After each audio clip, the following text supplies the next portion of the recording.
saya Sri Yuliani. Dan nama saya Muhammad Kamal. Saya Ahmad Ali Birofil. Kota tanpa buku. Pernahkah kau ke toko buku, perpustakaan, dan taman bacaan? Tidakkah kau merasa istimewa ketika berada di dalamnya? Di sekelilingmu ada berbagai tokoh dari dunia nyata dan khayalan. Tempat yang pernah kau kunjungi dan belum. Informasi dan cerita dari masa lalu, masa kini, dan masa depan. Semua terpadu, semua berada di dalam genggamanmu. Saat berada di antara buku, tidakkah kau merasa menjadi raja dan ratu? Ruang dan waktu seolah menyatu tanpa batas. Kau bisa terbang, melintasi sekat negara dan melewati berbagai zaman. Kau bisa menyelam ke dalam samudra, melayang di angkasa, bercanda dengan aneka satwa, dan berkelana di tengah padatnya kota. Juga di rimba rakyat. Kau tahu, buku adalah jendela dunia, kunci kepengetahuan, dan pintu wawasan. Muhammad Hatta, sang proklamator, berkata, "Aku rela dipenjara asalkan bersama buku, karena dengan buku aku bebas." Melalui buku, manusia terbebas dari ketidaktahuan. Tempat-tempat yang dipenuhi buku adalah harapan, berkembangnya pengetahuan dan wawasan. Apa jadinya jika kota tanpa buku? Pantaskah dia disebut kota? Di kota itu, mungkin kabar datang dari sumber lain, dari koran, televisi, atau internet. Mungkin informasi dan cerita datang dari cerita nenek moyang.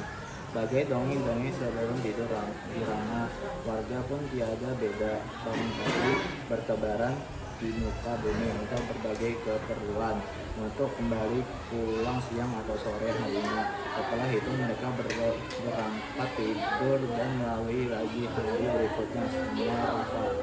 Di kota itu mungkin ada bangunan bernama perpustakaan. Di dalamnya buku-buku terderet dalam rak tak terjemah. Tiada tangan berlari dan membuka halaman demi halaman dengan sukacita. Mungkin juga ada tumpukan buku di sudut-sudut sekolah yang sepi dan berabu. Jarang dikunjungi, jarang dibaca. Buku-buku di sana teronggok tanpa nyawa. Bagaimana dengan kotamu? Mungkin kau tinggal di tengah kota yang megah, atau di gang sempit, di desa terpencil, di sisi pesisir, atau di kaki gunung. Adakah perpustakaan, taman bacaan, atau toko buku di dekat rumahmu? Jika ada, apakah tempat itu menjadi wadah berkumpulnya anak-anak dan warga? Menjadi pusat berkembangnya wawasan dan pengetahuan? Atau hanya menjadi pajangan? Maukah kau menjadi orang yang menghidupkannya? Kau bisa mengunjunginya dan mengajak teman-teman membaca dan berbagi cerita di sana. Jadikan tempat itu sumber kegembiraan dan pengetahuan. Tempat itu belum ada, maukah kamu menjadi orang yang mulai menghadirkannya? Kau bisa memulainya dari sebuah sudut di teras rumahmu. Ajak teman-temanmu melalui langkah baru. Jangan biarkan waktu berlalu tanpa buku. Siapapun dirimu, bersahabatlah dengan buku. Dia akan menjadi teman setiamu sepanjang waktu. Itu dia cerita tentang kota tanpa buku. Sekian dari kelompok 2.